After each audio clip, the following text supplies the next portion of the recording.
Que la presencia del Señor, hermanos, esté con nosotros en esta mañana, domingo, último domingo de este mes, ¿verdad? Último domingo ya. Y ¿habrá alguien que se me haya pasado, que no he dado la bienvenida, hermanos? Ayúdeme. La hermana Esther trae un invitado. Mucho gusto. Bienvenido. Nos da mucho gusto que nos esté acompañando hoy. Gracias a Dios por su vida. Pueden sentarse, hermanos. Gracias a Dios. Estamos terminando el mes de febrero y hemos estado compartiendo temas relacionados con la vida consagrada a Dios, una vida de servicio, una vida de entrega. Y estamos hablando sobre cómo adoramos a Dios, ¿verdad? Estamos aquí presentes en cuerpo, en alma y en espíritu también. Así nos quiere el Señor. No nos quiere aquí solamente el cuerpo físico y nuestra mente por allá afuera divagando o pensando en otras cosas, ¿verdad? Creo que cuando adoramos a Dios hay que tener en cuenta eso porque Él sí ve, Él sí conoce nuestros corazones. Vimos el caso de aquella mujer que llegó y el Señor dice que vio a una mujer viuda y pobre que estaba adorando al Señor depositando 2 blancas. Y hace 8 días vimos a Abel también y dice allí el pasaje que Jehová vio a Abel y a su ofrenda. Antes de ver la ofrenda, él vio a Abel. Antes de que el Señor viera las 2 dracmas de la viuda, él vio a la viuda. Es muy importante, hermanos, pensar cómo es eso, ¿verdad? Que cuando adoramos a Dios, qué importante es que nosotros estemos ahí, que nuestro corazón esté ahí, adorando al Señor. Y eso agrada a Dios. Eso le agrada. Por eso es que hoy hemos leído ya el Salmo 96, 7 al 9. Y quiero compartir con ustedes algunos puntos importantes allí. Que la ofrenda, hermanos, hablando de la ofrenda, el primero que da una ofrenda, el primero que ofrece, hermanos, es Dios mismo. Es Dios mismo, la ofrenda de Dios a la humanidad. Allí tenemos la palabra redención y pegadito tenemos la palabra o la cita bíblica de Juan 3:16. Juan 3:16 es un texto, hermanos, que todo mundo debe saber. Todo cristiano, hermanos, debe saber y de memoria para tenerlo constantemente toda vez que pueda compartir el Evangelio. ¿Qué dice Juan 3:16, hermanos?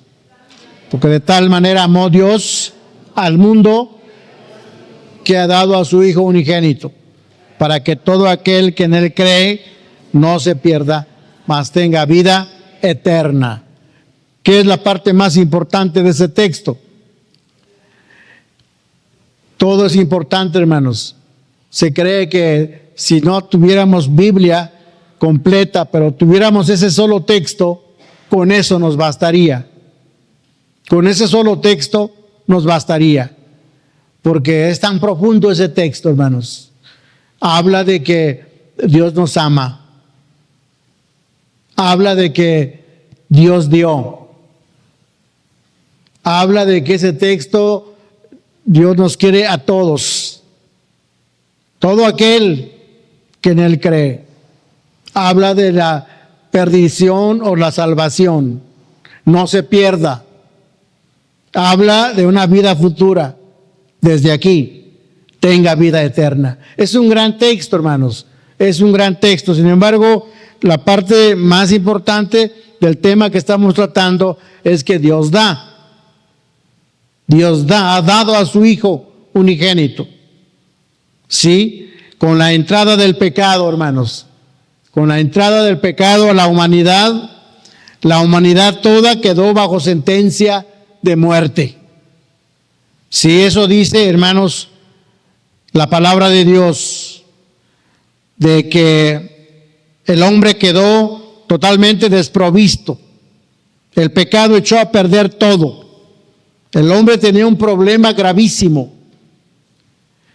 Necesitaba de alguien, de un sustituto, pero no cualquier sustituto.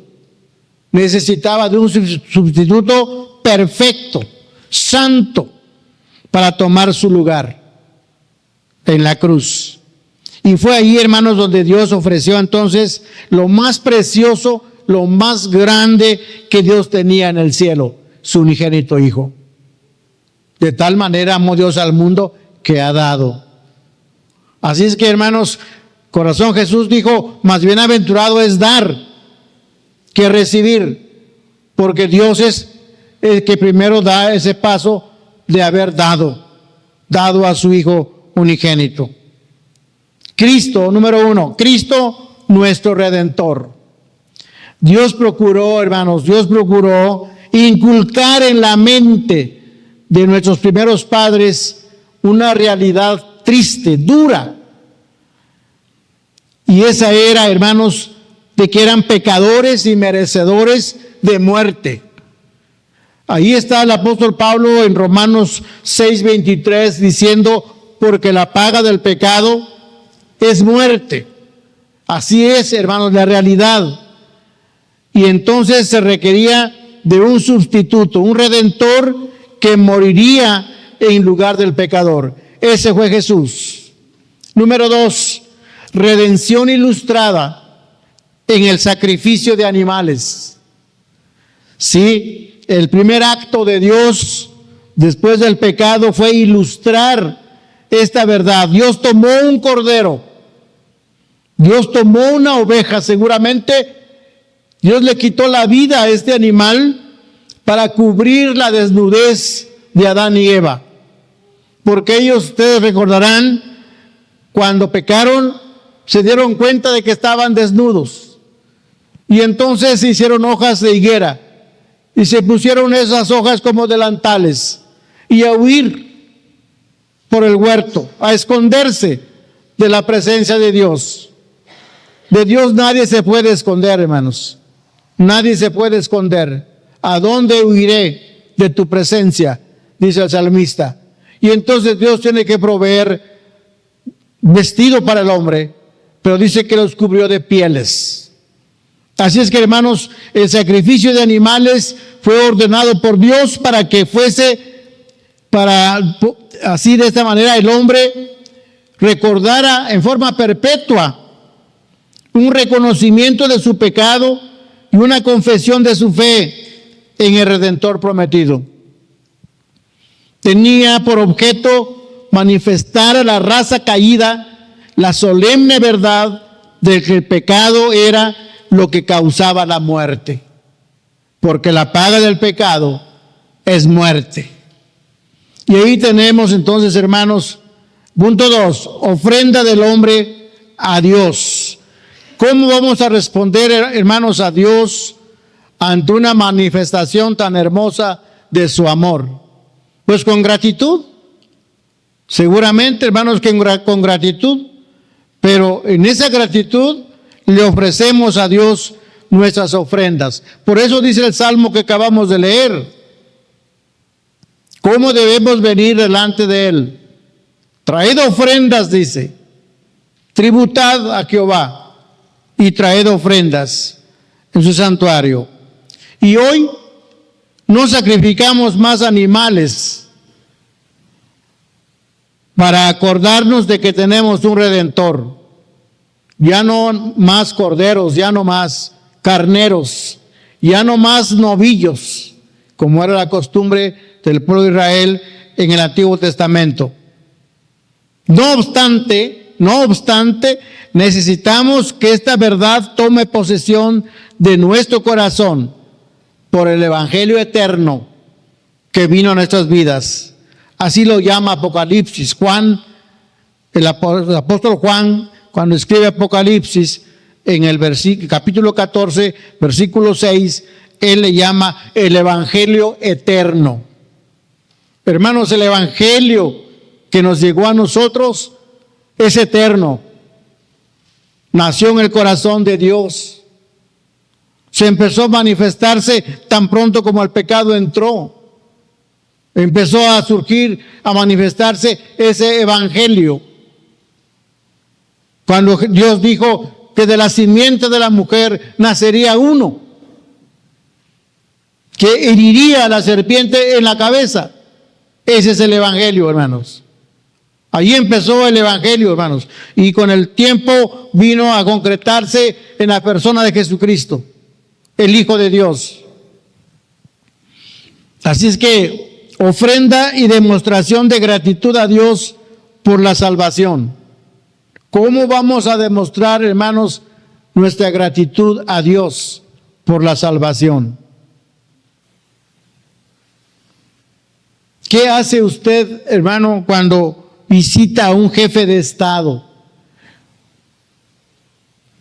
Cuando usted ha estado presente quizá en alguna oportunidad con el gobernador, con el presidente municipal o con el presidente de la República, pues usted va preparado para una entrevista con una persona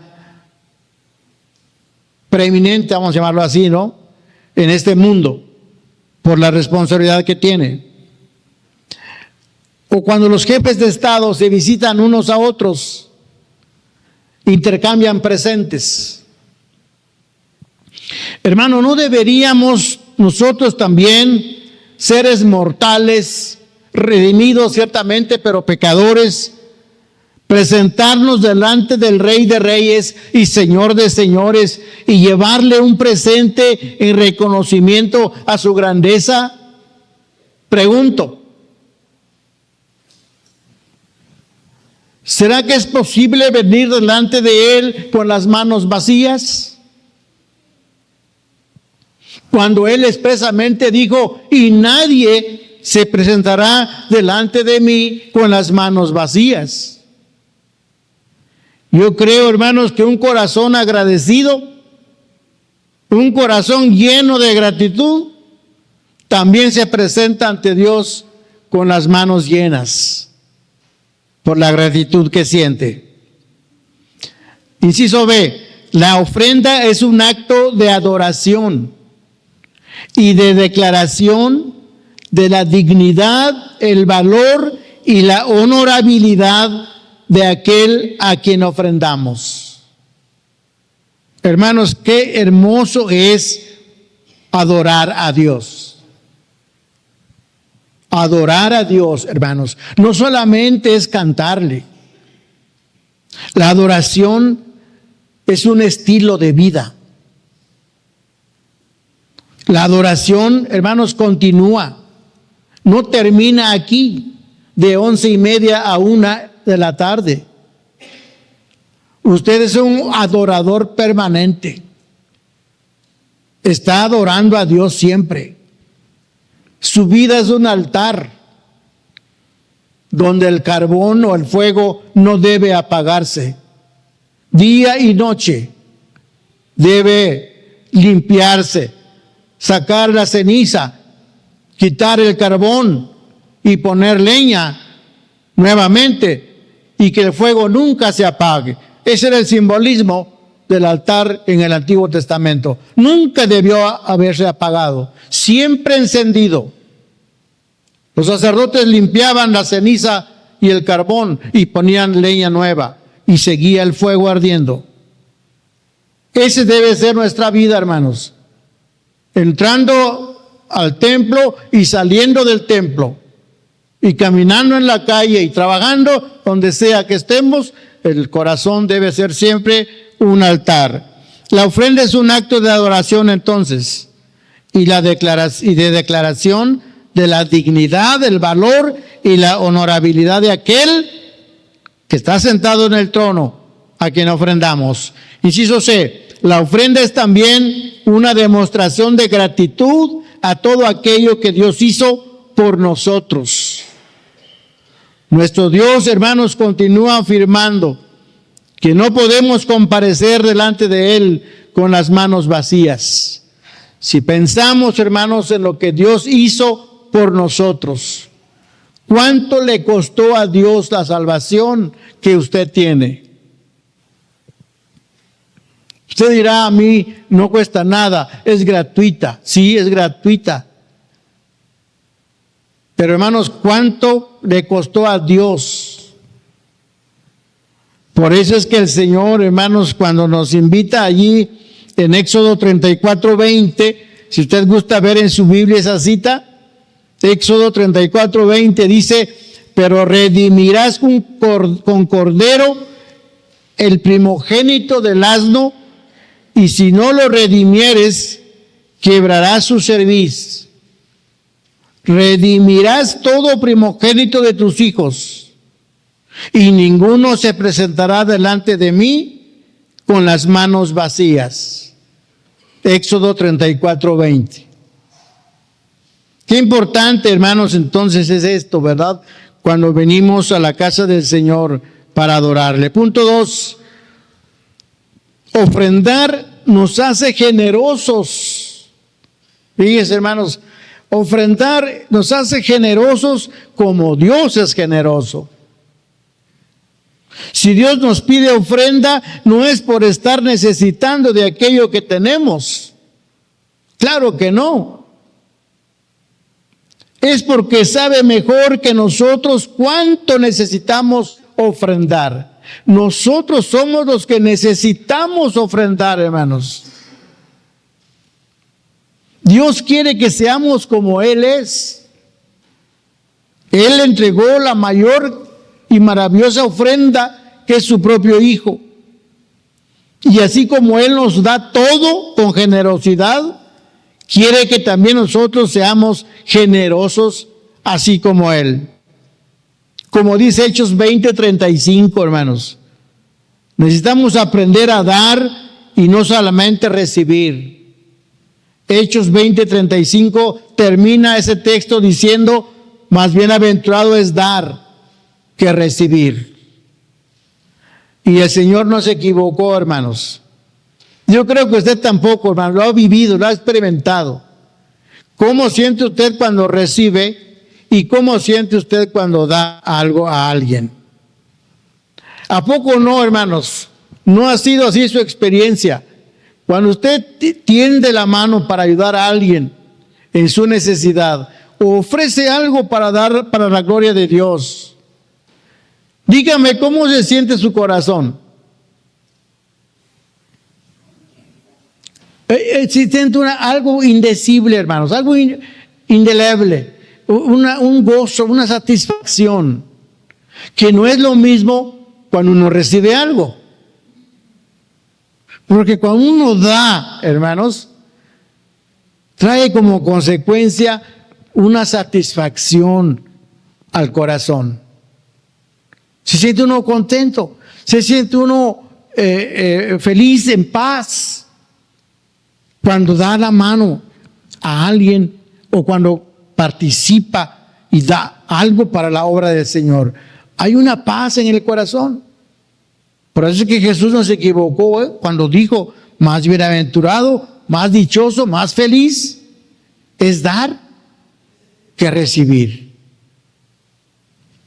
Y hasta los psicólogos dicen eso, hermanos, que la gente más feliz es aquella gente desprendida, es aquella gente que da, es la gente más feliz que la gente que retiene todo.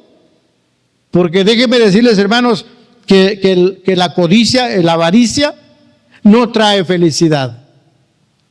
Siempre el avaro va a querer más. Nunca está contento. Nunca está agradecido a Dios. Por eso, hermanos, Jesús no se equivocó. Más bienaventurado es dar que recibir. Ofrendar, punto 3. Ofrendar es un acto de adoración. En respuesta bien concreta a Dios por su demostración de bondad y amor. Adoración es un momento más que oportuno para expresar nuestra gratitud a Dios con nuestras ofrendas materiales, así como procedieron los reyes magos. En Mateo 2:11, hermanos, Mateo 2:11 dice que, y al entrar en la casa, los reyes magos vieron al niño con su madre María, y postrándose, dice que lo adoraron. Y abriendo sus tesoros, le ofrecieron presentes, oro, incienso y mirra. Ellos estaban buscando, hermanos, a Jesús, y el objetivo de los reyes magos era adorar al Señor. Era adorarlo. Es un hecho que traían presentes para el Señor. Mas lo que ellos dijeron no fue: venimos a traerle regalos. ¿Dónde está el rey que ha nacido? Porque hemos venido a traerle regalos. No dijeron eso. ¿Dónde está el rey de los judíos que ha nacido? Porque venimos a adorarle. Y ese es el propósito, hermanos, de las ofrendas. Ellos no vinieron a traer regalos, ellos vinieron a adorarle. Y la manera como manifestaron su adoración fueron a través del oro, del incienso y de la mirra. La sociedad moderna, hermanos, a través de la doctrina de la prosperidad, un evangelio extraño que hoy el mundo predica, en muchos púlpitos, hermanos, la falsa enseñanza del evangelio de la prosperidad ha enseñado a las personas a adorar con la finalidad de recibir. La Biblia no enseña eso, hermanos. La Biblia enseña que adoramos dando. No adoramos para recibir. Adoramos dando. Punto 4. La enseñanza de Jesús. Jesús enseñó lo siguiente. Ahí está en Mateo 6, 19 al 21.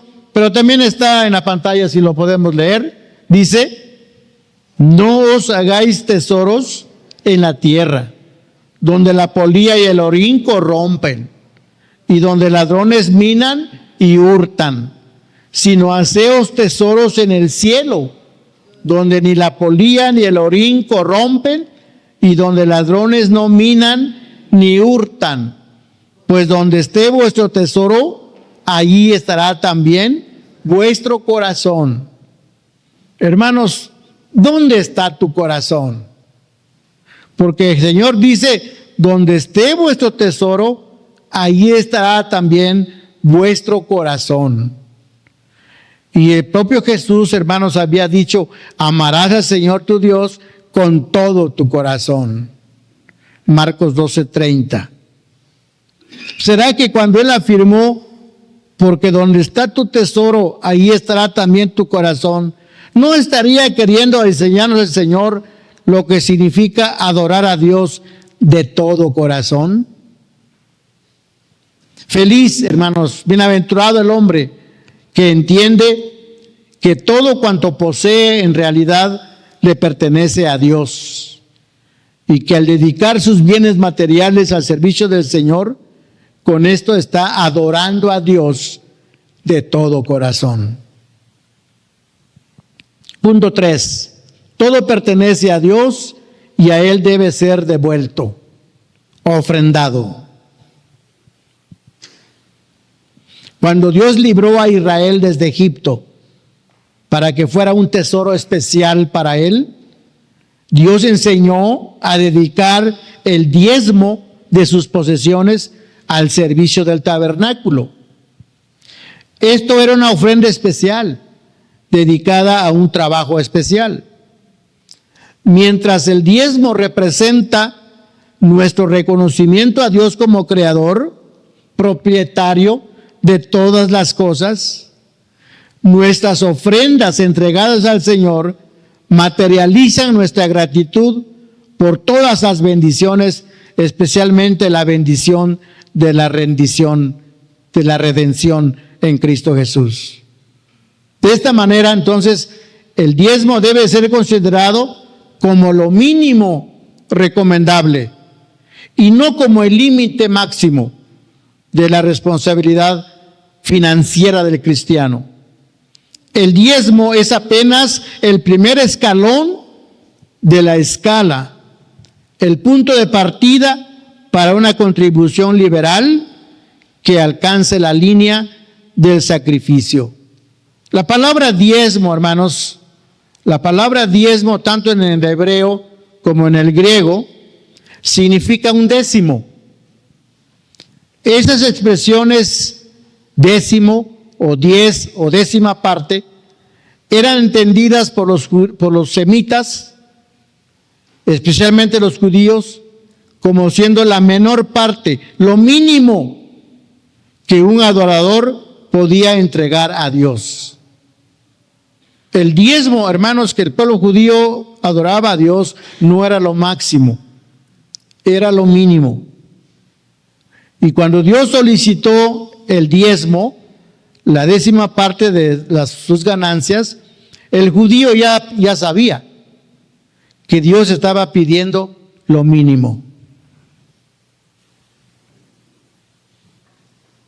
¿Qué es, hermanos, esto? Quisiera usar un ejemplo aquí. El ejemplo cuando Dios destruye Sodoma y Gomorra. Está en Génesis 18 esa cita.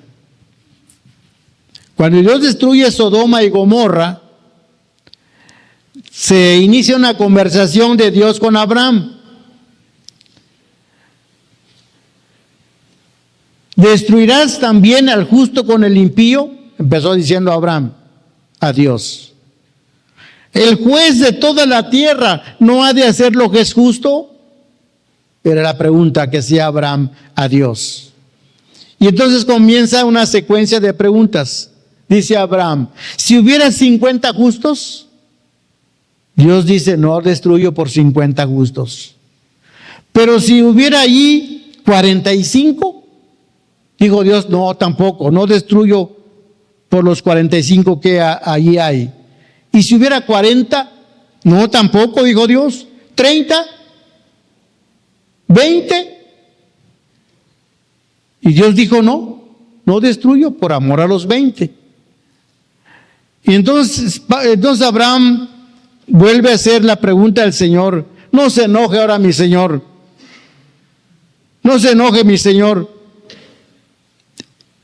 Y si solamente hubiera allí 10 justos, y Dios dijo, no destruiré. Pero hasta ahí termina, hermanos. Con los 10 se quedó el Señor. Pero ¿por qué Abraham no continuó su interrogatorio al Señor? ¿Por qué no dijo, Señor, si hay 9? ¿Si hay 5? ¿Por qué se detuvo en el 10? Porque 10 para un judío es la menor parte, es lo mínimo a ser presentado por Dios. Y dice que allí Dios terminó la conversación con Abraham. Y Dios se fue y Abraham se fue también. Algunos comentaristas dicen que Abraham se fue avergonzado. Avergonzado porque Lot, por quien él estaba rogando, no pudo ni siquiera ofrecer un mínimo de los de Sodoma.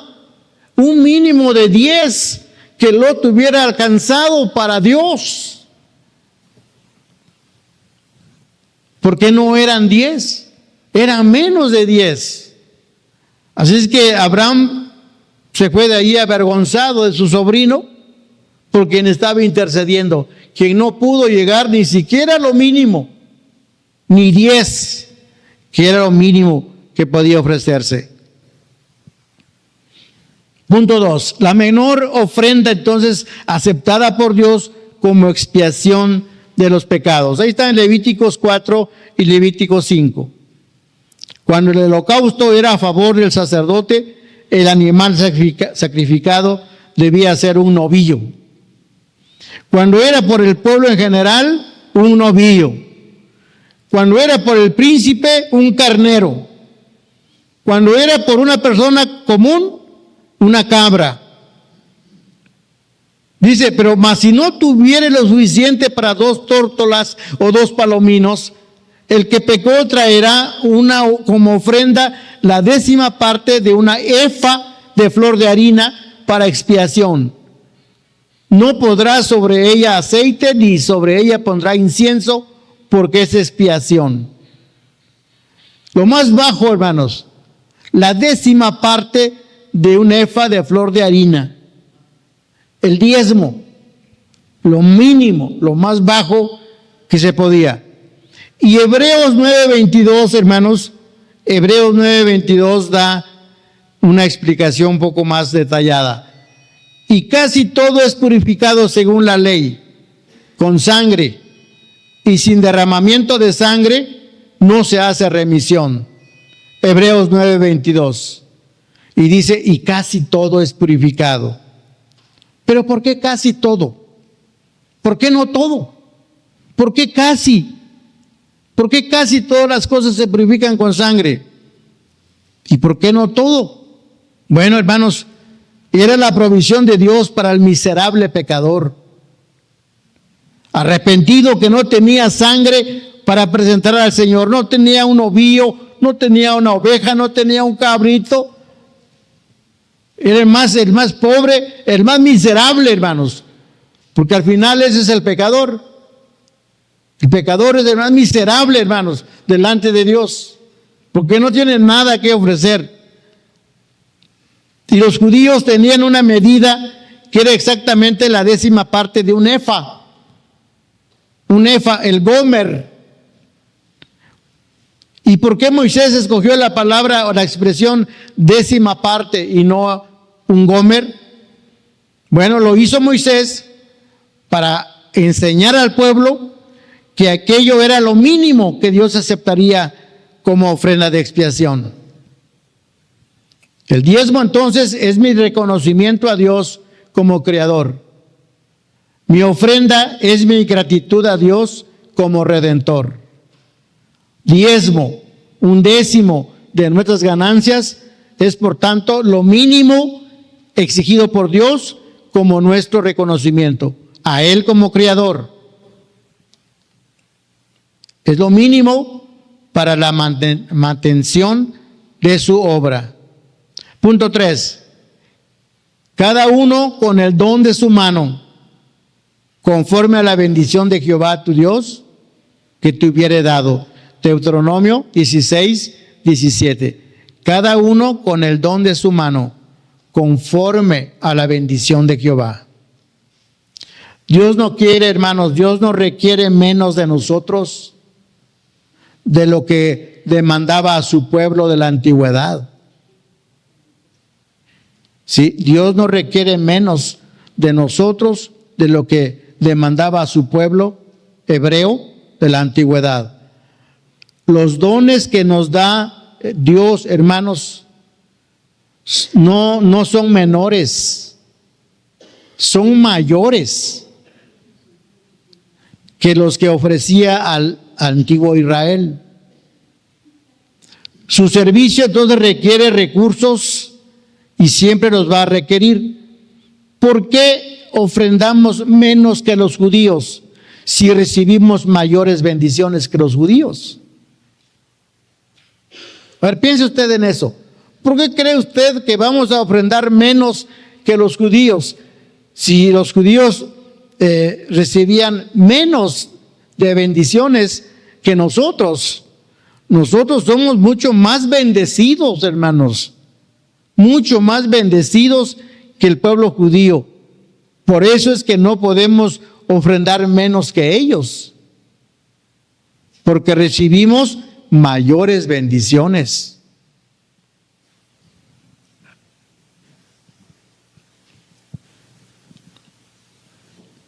No sé si me entienden esa parte, hermanos. ¿En qué manera usted recibe más que un judío?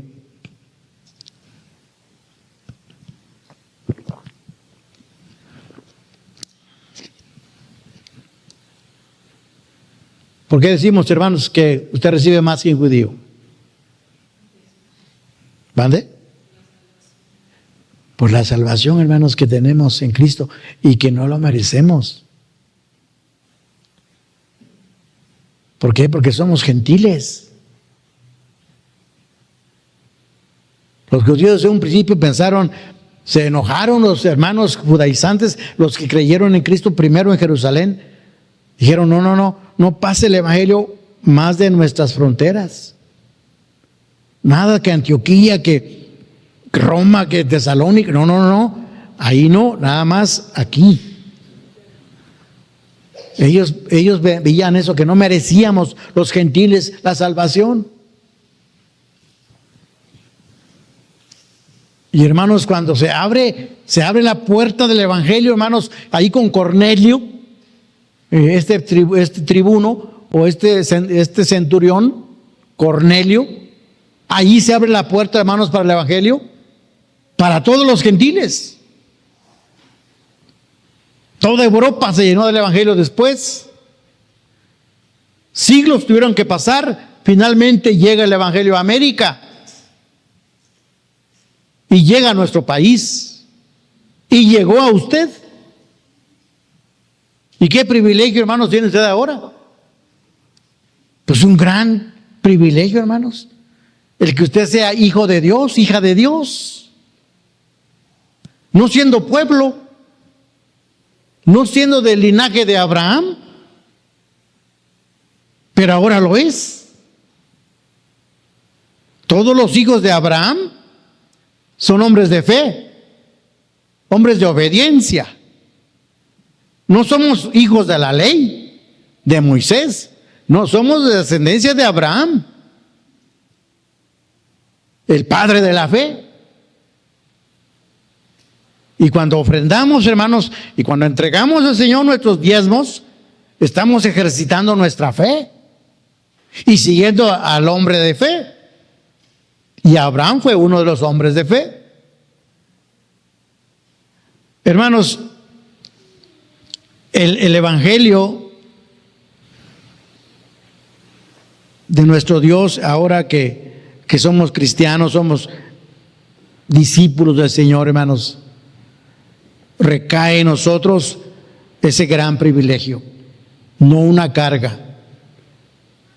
Es un gran privilegio, una gran bendición ser parte del extendimiento del reino de Dios.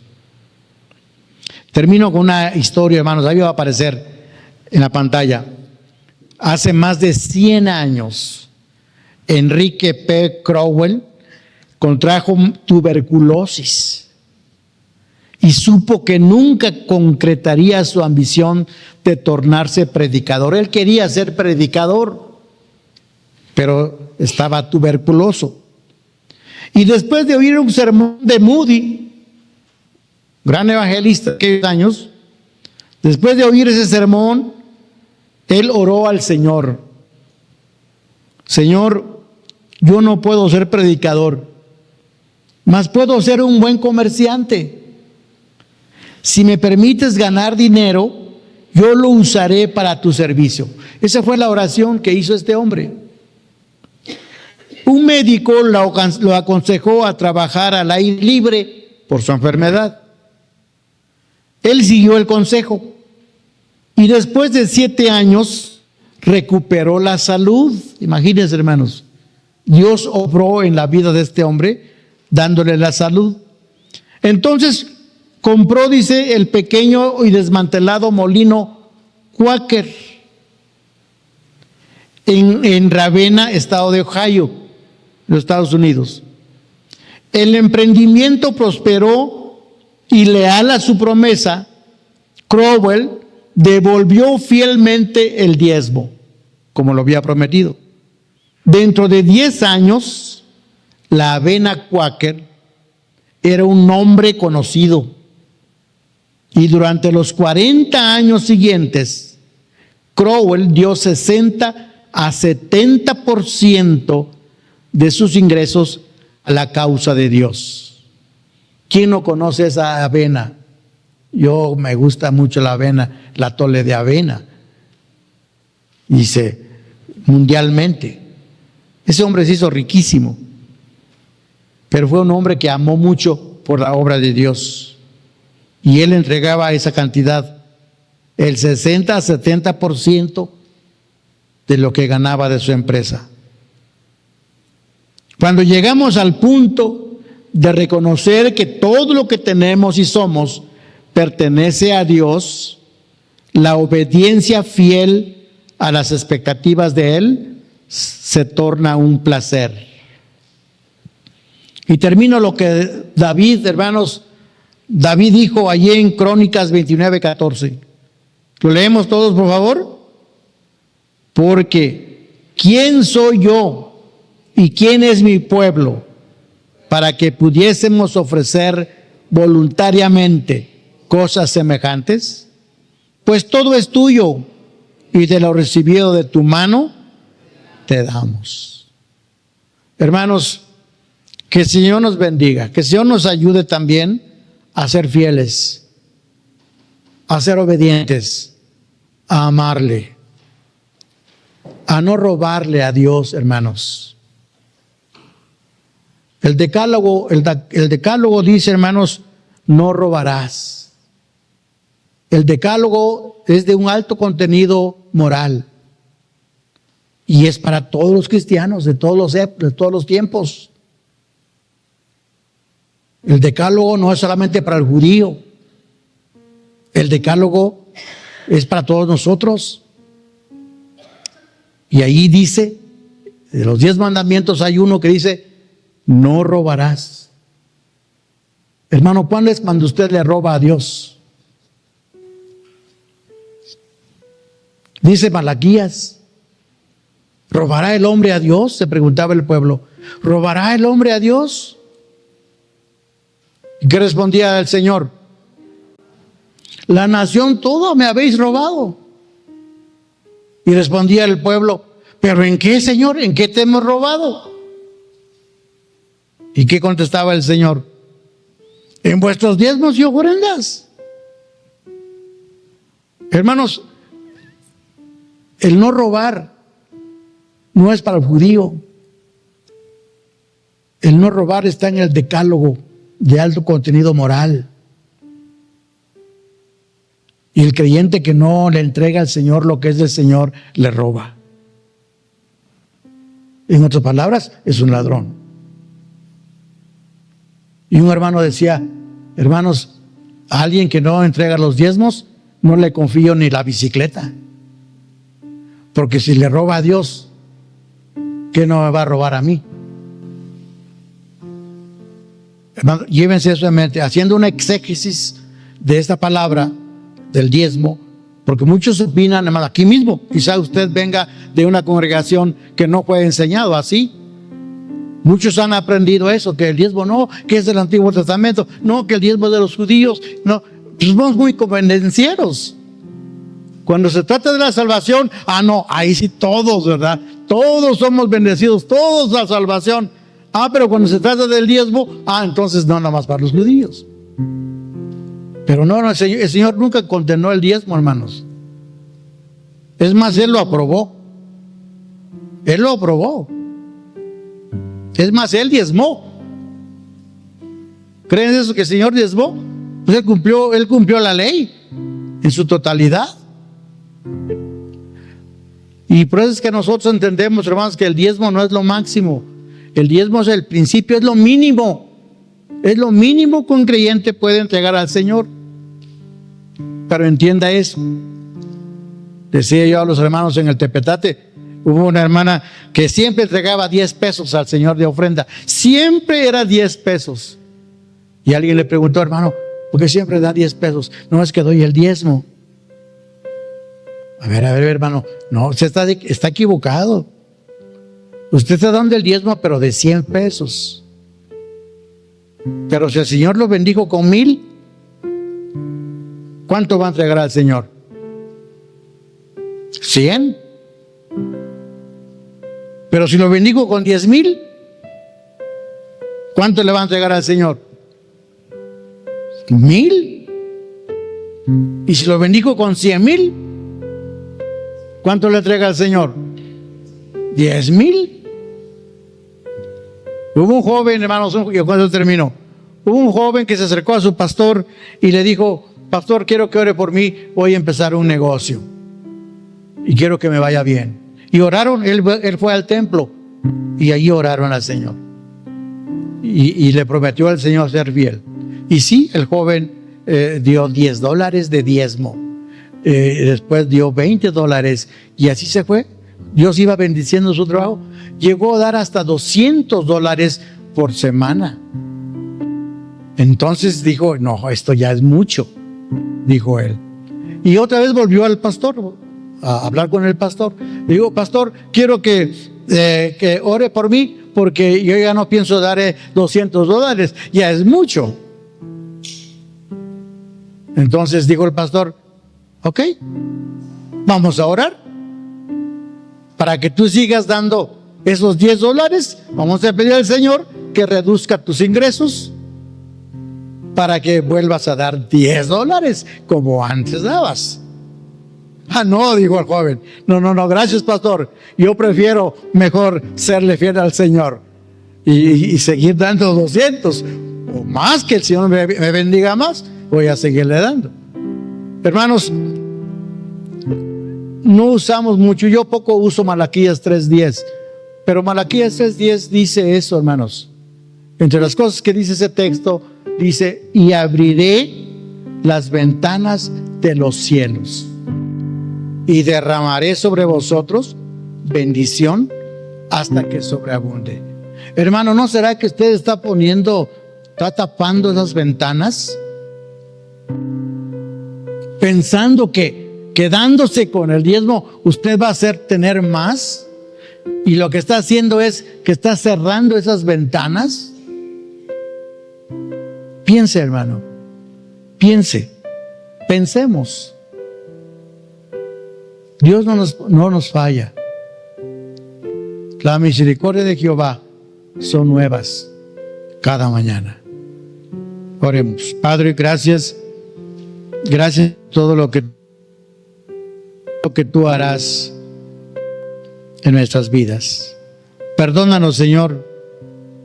Perdónanos si hemos sido rebeldes, si hemos sido desobedientes y de esta manera te hemos fallado.